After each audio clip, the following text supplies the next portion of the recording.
The nurse and my teachers, they all what, Brazia? I mean, it's kind of a long story. Well, lucky for me, this is my plan time and I can write you a hall pass to your class when you're done. Unless you really don't want to tell me, I'm not going to force you to tell me anything that you don't. No, I don't mind telling you. I don't want to get anybody in trouble. That's really noble of you, Brazia, but you're not responsible for any of the adults in this building. You're only responsible for yourself. And I think that honesty is more important. So, okay, so I've only had my period for like a year and a half, and it's never been regular, I guess. Okay, so the timing is typically off. Oh, I mean, it's literally never been on a schedule. I might go 1 week without a period, or 6 weeks without a period, or I'll bleed for 2 days, or I'll bleed for 10. Like there is no rhyme or reason. I'm like some kind of freak. Not a freak, young woman, but continue. So, I always try to have stuff on hand because I never know when it's going to happen, but sometimes I forget to check my bag, or some days I'll bleed through, or you're a human being and a 13-year-old girl, and there's a million reasons why you might run out. And even if you were on a perfect schedule, I mean, I literally have that drawer because life happens.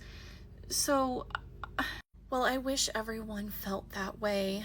My teachers have started keeping track of when I need products, and they threaten to call my parents in front of the whole classroom. What? Yeah, they say that if I need pads that much, then there must be something medically wrong with me. And then the nurse, I mean, one day I went to her office and the door was closed, which that happens sometimes because we've got that kid with the feeding tube. And so I knocked, and like she shouted, "I'm busy."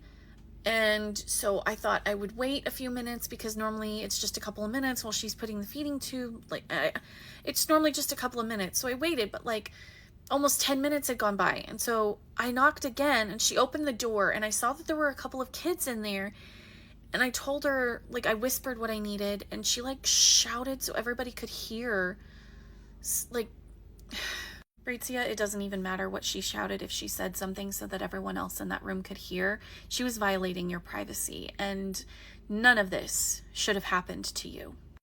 They just make me feel like more of a freak than I already feel like myself. Okay, I have another question for you, if you don't mind. No, go ahead.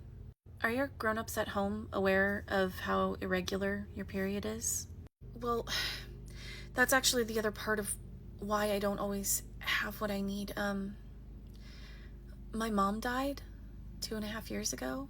Oh, Brazia, I'm so sorry. No, it's not okay. I really wish I had my mom around, but we knew that it was coming, and we got a chance to, really say goodbye to her. She had cancer, and well, it's just my dad now, and he gets all squeamish about menstruation. He acts like I'm gonna explode or something, and I mean, it's hard enough for me to say, "Hey, Dad, I need some pads," but like, it's even worse because he doesn't even want to get them when he's at the grocery store, so he has to make a special daddy-daughter period trip, and he makes it all weird. And I think I understand. Okay, so first and foremost, you are not weird, you are not a freak, but I will be honest with you, I think this might be something to talk to a pediatrician about.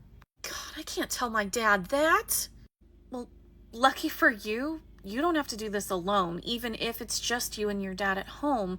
So, I mean, my offer stands. That drawer is available to you or anybody else who might need it, okay?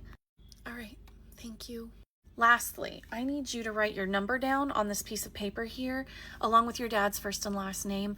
I will give him a call, and I will talk to him about this, make sure that he's comfortable and that he won't make you feel weird about it anymore just because he feels some sort of way about it. You're the one going through it, not him. I'll make sure he understands that. I'm also going to be talking to the nurse. No, I said I don't want to get anybody in trouble and then they're going to hold it against me. Now, hold on a minute. I am not her authority. I'm not her authority. I am just her coworker. I'm going to have a conversation with her and I'm just going to inform her that she caused discomfort. I'm not even going to mention your name. But I am going to let her know if I continue to get reports like that from other students that I will report it to administration. Your name doesn't even have to be in this. She'll know who you're talking about. Unfortunately, if she's done this to you, she's probably done this to a lot of other young girls in this school. So I'm going to present it in a way where she'll have no idea who it's about because I'm sure she has shamed other girls for having a period, unfortunately. So you go ahead and get what you need from my drawer. Go ahead and just like grab a big old handful of them just so you have them. I'm not saying that I don't want you to come back. Literally come back any day. Grab a handful, put them in your backpack, put another handful in your locker if you want, just so you have them. And then you can, here, let me write you a pass really quick. You can go to your next class and leave the rest to me. Thank you again. No worries, Brizia. Close the door on your way out, okay? Nurse, we need to have a chat. About what? I'm kind of busy. You might want to unbusy yourself in a hurry.